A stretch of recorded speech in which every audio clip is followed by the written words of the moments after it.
Des arts du monde arabe arabesque à Montpellier.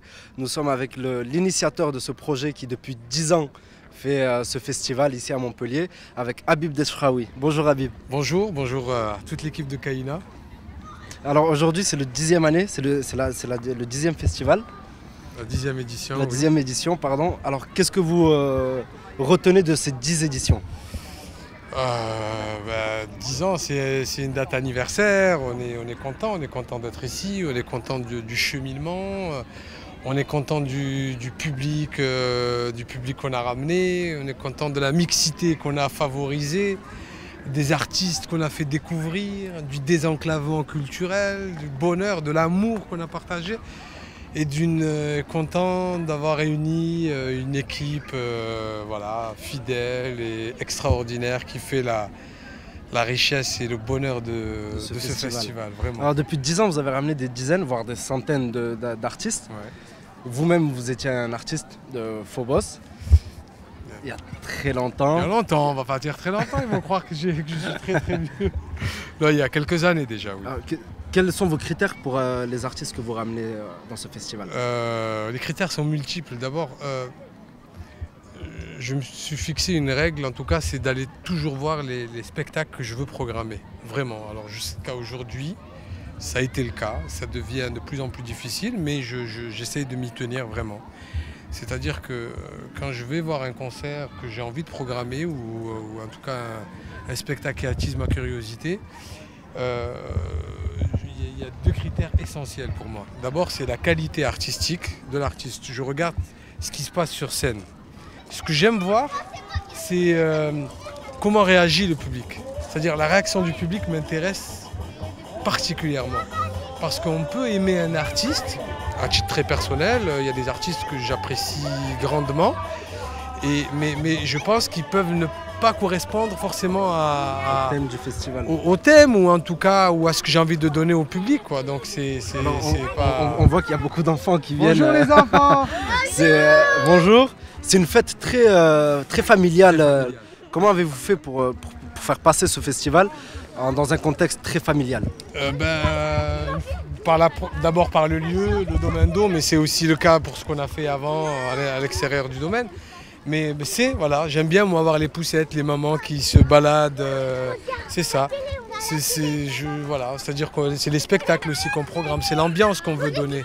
Une ambiance familiale. Familiale, c'est avant tout un festival familial, populaire, mais j'ose espérer, en tout cas ce que nous renvoient les critiques, de grande qualité artistique et bien sûr professionnelle. Mais je rappelle qu'il y a une centaine d'activistes bénévoles qui travaillent sur le festival arabesque. Donc oui, c'est un festival professionnel, bien entendu. Et aujourd'hui, à titre personnel, qu'est-ce que vous ressentez de ces 10 éditions du festival arabesque? Quel est votre sentiment? Vraiment, vraiment beaucoup d'émotions, parce que c'est 10 ans, c'est une date anniversaire, mais c'est aussi un cap. C'est-à-dire que quand on a commencé à gribouiller notre projet artistique, on se disait, on savait où on voulait aller en tout cas. Mais je pense qu'on y est arrivé, vraiment. C'est-à-dire qu'à un moment donné, on arrive à un cap, 10 ans, on est en train d'écrire ou d'inscrire les 10 prochaines années du festival. Voilà, on a des idées pour 10 ans encore, de renouveau, de création, de découverte, de famille, de rencontres familiales. Oui, parce qu'à chaque fois, c'est toujours un challenge. Chaque édition du festival arabesque est un challenge. C'est-à-dire qu'on l'a construit avec beaucoup d'engagement, beaucoup de détermination. C'est très difficile parce que le contexte aussi financier n'est pas évident. Mais en même temps, on y croit. Et quand derrière, des fois, il m'arrive d'avoir des doutes, comme toute personne, ou tout homme, ou toute femme d'ailleurs. Quand je vois l'équipe et je vois l'attente que le public a et l'équipe, moi j'ai vraiment beaucoup de chance, c'est-à-dire que j'ai une équipe autour de moi qui je le dis, je le répète, mais on peut avoir beaucoup d'initiatives, mais si on n'est pas entouré d'une équipe solide, franchement, on n'est pas grand-chose. Cette année, c'est une année anniversaire pour vous, c'est la 10e édition, mais c'est aussi les 50 ans de La Paillade, du quartier La Paillade. Ben oui. On vous a vu dans une interview par rapport à cet anniversaire-là. Ouais. Donc est-ce que ça a une note symbolique?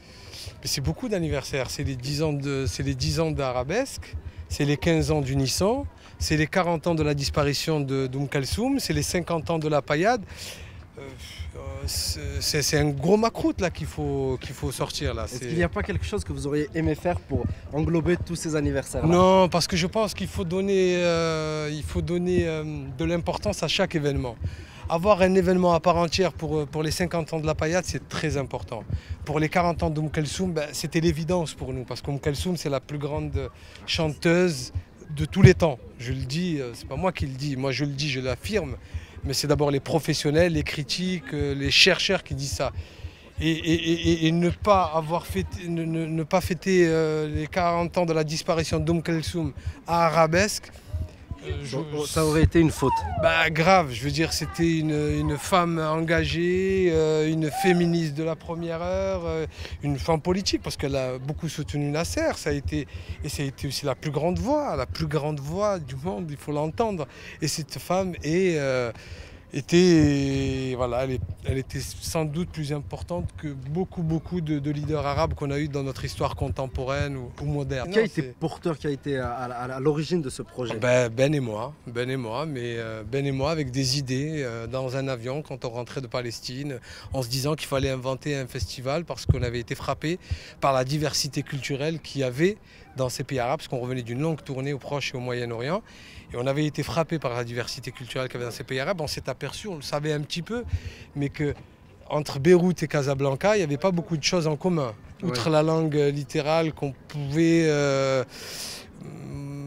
c'était peut-être la seule chose en commun entre le Caire, Casa, Alger ou Amman, mais après, il n'y a rien, ces pays n'avaient rien en commun. Il n'existait pas de manifestation privée, montée par une structure qui rassemblait les arts du monde arabe. Nous, d'abord, on a été surpris, pour ne pas dire choqués.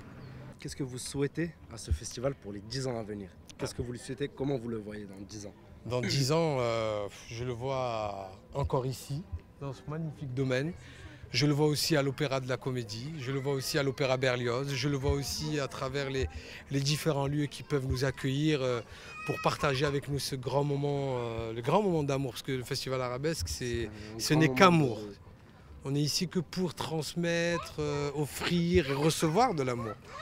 Donc voilà, je pense qu'à l'heure où on est en train de parler du vivre ensemble, de tu es différent, mais on est pareil, voilà. Je veux juste rappeler qu'il y a un festival qui s'appelle Arabesque qui a favorisé cette mixité-là du public sur scène, dans le public. La politique tarifaire, on l'a instaurée, on l'a dit, on l'a fait. On est allé chercher le public à qui on a dit à un moment dans leur vie que ce n'était pas fait pour eux.